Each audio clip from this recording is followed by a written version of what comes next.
Hi friends, ఈరోజు topic బద్ధకం. బద్ధకం అనేది ఎంత చెడ్డ అలవాటో మనందరికీ తెలుసు. అయితే బద్ధకం వల్ల చాలా నష్టాలు ఉన్నాయి. అవేంటివో ఇప్పుడు తెలుసుకుందాం. బద్ధకం వల్ల మన పనులు మనం కూడా చేసుకోలేకపోతాం. దానివల్ల ఏమవుతుంది, పనులు సరిగ్గా జరగవు. దానివల్ల ప్రొడక్టివిటీ అనేది తగ్గుతుంది. సరిగ్గా మన ఆరోగ్యాన్ని కూడా సరిగ్గా చూసుకోకపోవడం వల్ల ఆరోగ్యం కూడా దెబ్బతింటుంది. అలాంటి బద్ధకాన్ని జయించడానికి కొన్ని మార్గాలు ఉన్నాయి. అవేంటివో ఇప్పుడు చూద్దాం. ప్రాణాయామం రోజు చేయడం వల్ల బద్ధకం తగ్గుతుంది. ఎలా అంటే ఆక్సిజన్ ఓవర్ఫ్లో అవ్వడం వల్ల ఎనర్జీ రెట్టింపు అవుతుంది. తద్వారా బద్ధకం తగ్గుతుంది.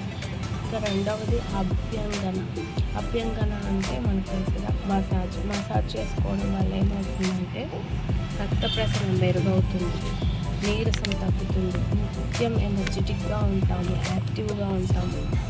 దానివల్ల బద్ధకం తగ్గుతుంది.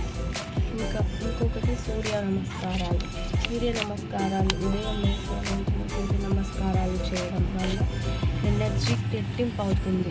సూర్య నమస్కారం చేయడం వల్ల శారీరకంగా మానసికంగా ప్రయోజనాలను పొందొచ్చు. బద్ధకాన్ని తగ్గుకోవచ్చు.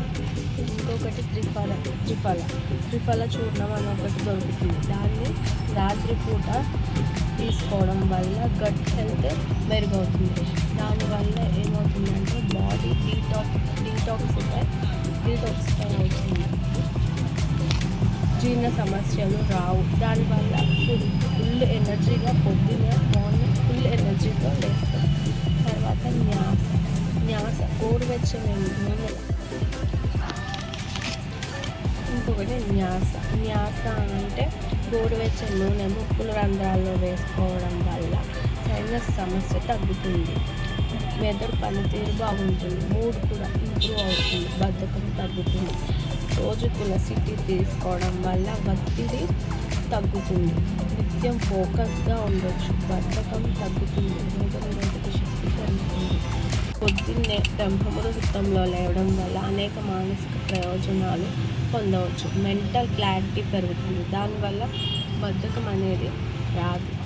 ఇంకొకటి చ్యవన్ ప్రాష్ అనేది షాప్లలో బాగా దొరుకుతుంది.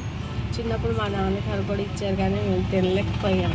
దానివల్ల ఇలా ఏదో అలాగైపోయింది. చ్యవన్ ప్రాష్ తీసుకుంటే తినడం వల్ల ఇమ్యూనిటీ పెరుగుతుంది. దానివల్ల రోజంతా యాక్టివ్గా ఉండి బద్ధకం పోతుంది. నా వీడియో మీకు నచ్చినట్టయితే లైక్, సబ్స్క్రైబ్, షేర్ చేయండి. ప్లీజ్ నన్ను సపోర్ట్ చేయండి.